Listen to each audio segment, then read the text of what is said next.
High friend, welcome back to the my page. আর আজকের title আর thumbnail দেখে তোমরা বুঝতেই পেরে গেছো আজকে কিসের ভিডিও। হ্যাঁ, আজকে চলে এসেছি নতুন একটা বাঙালি রেসিপি, বাঙালি পায়েস। তো চলো পুরো ভিডিওটা দেখতে থাকো। ছেলে রাতে হঠাৎ করে কেন করলাম, ছেলে রাত 11টার সময় হট করে বলছে যে মা আমি পায়েস খাবো। তো পায়েস খেতে না খুব ভালোবাসে।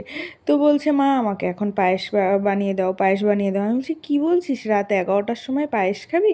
বলছে হ্যাঁ, না বানিয়ে দিলে আমি কিন্তু ঘুমাবো না। তাই বললাম যা, আচ্ছা বিপদে পড়া গেল, তো কী করা যায় কী করা যায়। তো দেখলাম ঘরে এক মুঠ গোবিন্দভোগ চাল ছিল, আর দুধ আর চিনি, আর ভাবলাম কাজু বাদামও তো বেশ কয়েকটা রয়েছে। তো চলো বানিয়েই দেওয়া যাক। ছেলে যখন খেতে চেয়েছে, মা কি পারে ছেলের আবদার না মেনে? ছেলে আর মেয়ে যেই হোক, মা বাবা কিন্তু প্রতিটা সন্তানকেই সমান চোখে দেখে, তাই না? আজকালকার যুগে মেয়ে আর ছেলে আলাদাভাবে ভাবার কিছু নেই। তো এটা এক একজনের এক এক রকম মতি, যে যেইভাবে নেয় আর কি। আমি তো ছেলে আর মেয়ে দুজনকে সমানই ভাবি, যদিও বা আমার ছেলে আমি মেয়েদেরও খুব ভালোবাসি। যাই হোক, আমি বাচ্চাই ভালোবাসি। আর কেউ একজন খেতে চেয়েছে, সেটা বাচ্চা হোক বা বুড়ো, তখন সেটা তাকে না করে দিলে মনটা কেমন খুঁতখুত করে না?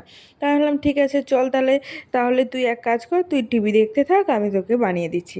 তো দেখো, প্রথমেই কিন্তু আমি নিয়ে নিয়েছি এখানে এক বাটি চাল, যেটুক ছিল সেটুক পুরোটাই নিয়ে নিয়েছি। আর নিয়ে চিনি, আর এদিকে কাজু বাদাম, আর কয়েকটা ওই কি বলে ওটাকে, এলাচ নিয়ে নিয়েছি। আর দুধ তো ছিলই ঘরে। ও দুদিন ধরে না দুধ খাচ্ছিল না, ওই দিদুন বাড়ি থেকে খেয়ে আসছিল সন্ধ্যাবেলায়। আর তাই ও দুধ খাচ্ছিল না। দুধটা বেশ ফ্রিজে অনেক দুদিন বেঁচেছিল, ভাগ্যিস বেঁচেছিল, না হলে আজকে কি করে করে দিতাম রাতের বেলায় বলো দেখি। মহা বিপদে পড়া গেছে। তো তোমাদের কার কার সাথে এমন হয় অবশ্যই কিন্তু কমেন্টে জানিও। আর যারা যারা নতুন পায়েস করতে পারো না, তারা কিন্তু আমার এই রেসিপিটা ফলো করতে পারো, আশা করি তোমাদের খুব ভালো লাগবে। তো প্রথমে দুধটাকে আমি একটু জালে বসিয়ে দিয়েছি, মানে আল হালকা আজে। তো তার মধ্যে কি করলাম, 3-4টে এলাচ ফেটিয়ে দিয়ে দিলাম। তাহলে কি হবে, ওর গন্ধটা না বেশ সুন্দর আসবে, একটা সুগন্ধ আসবে। আর গোবিন্দভোগ চাল দিয়ে করলে তো কোনো কথাই হবে না। তো যার যার বাড়িতে যেই পরিস্থিতিতে যেই রকম থাকবে, এই রকম বাচ্চা যাদের বাড়ি থাকবে, হট করে বললে তখন তো আর গোবিন্দভোগ চাল আনা যায় না। তো আমার কাছে ছিল, তাই আমি করে নিতে পারলাম। তোমরা চাইলে অন্য চালও ইউজ করতে পারো, তবে গোবিন্দভোগ চালের পায়েসের স্বাদটা একটু অন্যরকমই আনে। তো যাই হোক, আমি এখানে চালটা দিয়ে দিলাম, যেহেতু দুধটা ফুটে এসেছে। এইবার এই দুধটাকে একটু ভালো করে নাড়াচাড়া দিয়ে নিলাম, না হলে চালগুলো এক জায়গায় জমাট বেঁধে যাবে, তো তার জন্য। তো যাই হোক, মিষ্টি জিনিসের মধ্যে একটু নুন না দিলে কিন্তু হয় না, মিষ্টির সেই ভাবটা আসে না। যারা জানো না তাদের জন্য বললাম, আর যারা জানো তারাও আর একবার শুনে নাও। তো যাই হোক, এবার আমি আর একটু নাড়াচাড়া করে নিলাম। এইবার চালটা যেই সেদ্ধ হয়ে গেছে, তখন কিন্তু আমি এটার মধ্যে চিনি অ্যাড করে দিলাম। চালটা যখন সেদ্ধ হয়ে যাবে, তখন কিন্তু চিনি অ্যাড করবে, না হলে কিন্তু চাল সেদ্ধ হতে চাইবে না। তো আমি কিন্তু সব কিছু রেসিপি আমার বাবার কাছ থেকে শিখেছি। আমার বাবা কিন্তু খুব ভালো এগুলো রান্না করে। তো যাই হোক, বাবা বলতো, আমরা শুনতাম, শুনে শুনেই কিন্তু আমরা শিখেছি। তোমরা কিন্তু আমার ভিডিওটা দেখে শিখতে পারো।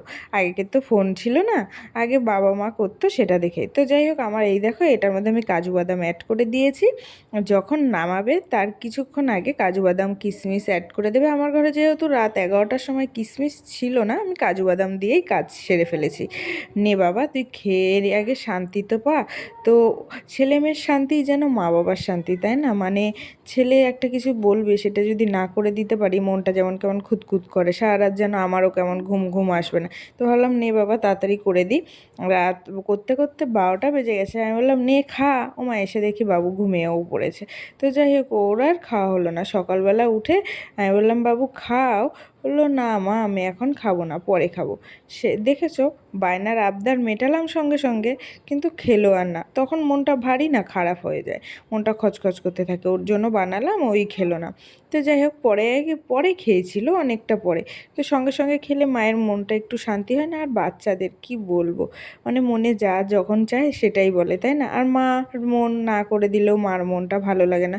তো চলো, আজকের ভিডিওটা এইটুকুই, টাটা।